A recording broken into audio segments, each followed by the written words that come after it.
મહાનગરપાલિકાની મળેલી સ્થાયી સમિતિની બેઠકમાં આજે રજૂ થયેલ 9 કામોને ચર્ચાના અંતે તમામ કામોની મંજૂરી આપવામાં આવી હતી. ડોક્ટર શીતલ મિસ્ત્રીની અધ્યક્ષતામાં મળેલી આ બેઠકમાં કમિશનર તરફથી 8 કામોની દરખાસ્ત મૂકવામાં આવી હતી, જેમાં રોડ પ્રોજેક્ટ શાખાનું વધારાનું એક કામ ચડાવવામાં આવ્યું હતું અને આ તમામ કામોને સભ્યોની સાથે ચર્ચાના અંતે મંજૂરી આપવામાં આવી છે.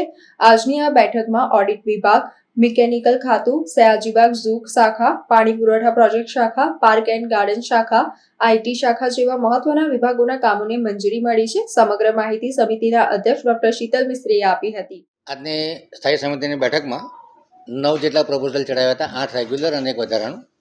તમામ કામોને મંજૂરી આપવામાં આવી છે. ખાસ કરીને 2 ઓડિટના રિપોર્ટના કામ હતા, બંને જાણમાં લેવામાં આવ્યા છે.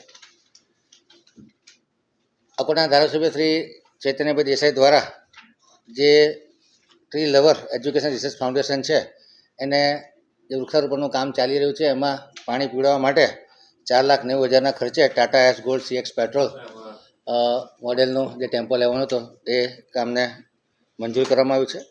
સયાજીબાગ ઝૂ ખાતે જે એવિયરી છે એમાં નવીન એક્ઝોટિક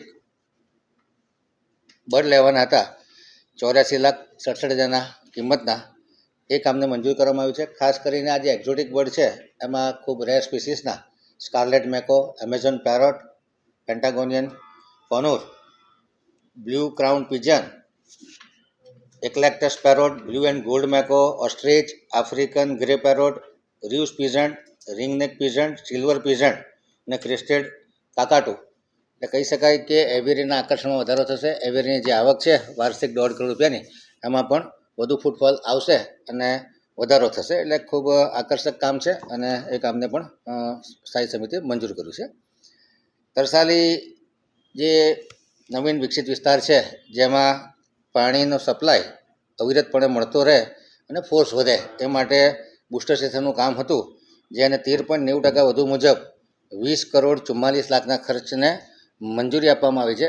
ખાસ કરીને આ કામની વાત કરીએ તો 5 MLDનો બુસ્ટર બનાવવાનો છે. લગભગ 6 કિલોમીટરની આસપાસનું નેટવર્ક છે અને 6 જેટલા પંપો 1200 ઘન મીટર પ્રતિ કલાક 225 કિલોવોટના 45 મીટર હેડવાળા પંપ મૂકેલા છે અને જેમાં બુસ્ટરનું સિવિલ વર્ક છે, જે ફીડર લાઇનનું કામ છે તથા પ્લોટનો ડેવલપ કરવાનું કામ છે, ઇલેક્ટ્રિકલ મિકેનિકલ ડિપાર્ટમેન્ટનું કામ છે, સ્કાડા સિસ્ટમ છે અને 5 વર્ષનું O&M છે. માર્કેટ રેટથી 2.29% સુધીનું ડાઉન પેમેન્ટ છે.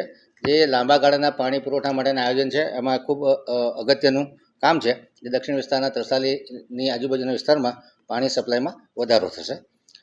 12 મહિનાની મુદતમાં આ કામ કરવાનું છે. પૂર્વ ઝોનમાં જે ઝાડની ડાળીઓ ટ્રીમિંગ કરવાનું છે એ કામમાં 30 લાખ રૂપિયાનો વધારો માગવામાં આવ્યો, જે મંજૂર કરવામાં આવે છે. ઉત્તર ઝોનમાં આ જ રીતે ટ્રીના બ્રાન્ચીસનું ટ્રીમિંગ કરવા માટેનો ઇજારો છે, જેમાં 50 લાખની નાણાકીય મર્યાદામાં વધારો કરવામાં આવ્યો છે. વડોદરા મહાનગરપાલિકા દ્વારા જાહેર જનતાની ફરિયાદોનું સરળતાથી નિરાકરણ થાય તે માટે ચોમાસાના 4 મહિના માટે 15,000 રૂપિયા માસિકના ખર્ચે 1 કર્મચારી, એવા 5 કર્મચારી લગભગ 3 લાખના ખર્ચે આ કોલ સેન્ટરમાં આવતી ફરિયાદોનું ઝડપથી નિરાકરણ થાય એ માટે કામ કરવામાં આવ્યું છે. એવી જ રીતે પશ્ચિમ ઝોનમાં જે વાર્ષિક ઇજારાથી 75 લાખની મર્યાદામાં પથ્થર પેવિંગ કરવાનો ઇજારો હતો, જેમાં 20 લાખની નાણાકીય મર્યાદાનો વધારો માગવામાં આવ્યો હતો, જે મંજૂર કરવામાં આવે છે.